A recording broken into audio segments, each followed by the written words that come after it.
This is the #1 rule when it comes to repairing stuff, and I'm going to keep saying it. Right click, details.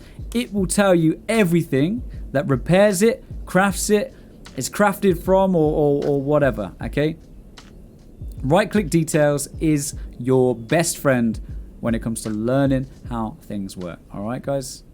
You see how this AN94 has got a 100% or at least well, it's a 99% durability barrel, right? This would make for a great candidate as a weapon to build up if you don't have the repair kit. Okay, so let's say for example you're out on the ground, you come across this AN94 and it's got a really good barrel, okay, and it's got a good bolt carrier on there as well. However, there are a couple of parts on there that will need to be replaced. For example, the bolt, the gas parts, and the trigger mechanism, right? However, these are fairly common, okay? These are fairly common parts to come across. As far as I'm aware, these are just sort of AK parts, right? So if you find these parts, you will be able to get this AN94 up and running, even though you don't have the army rifle repair kit. Okay, the only part that is needing the army rifle repair kit is the barrel. Okay, you do need the corresponding repair kit, okay, to replace the barrel.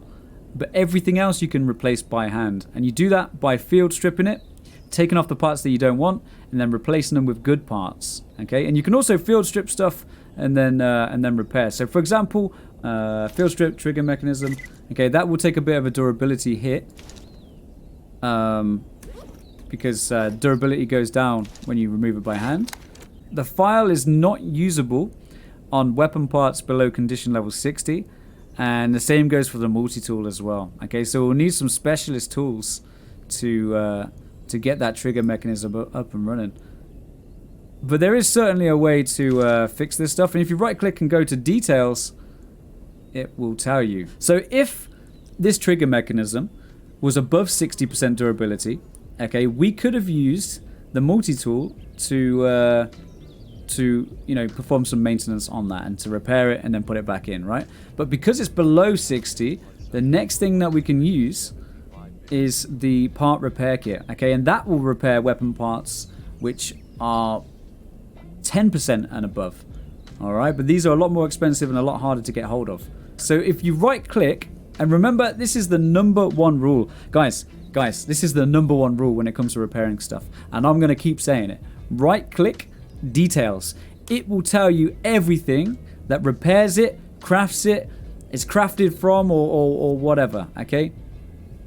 Right click details is your best friend when it comes to learning how things work. Alright guys? So just bear that in mind. You'll be fine.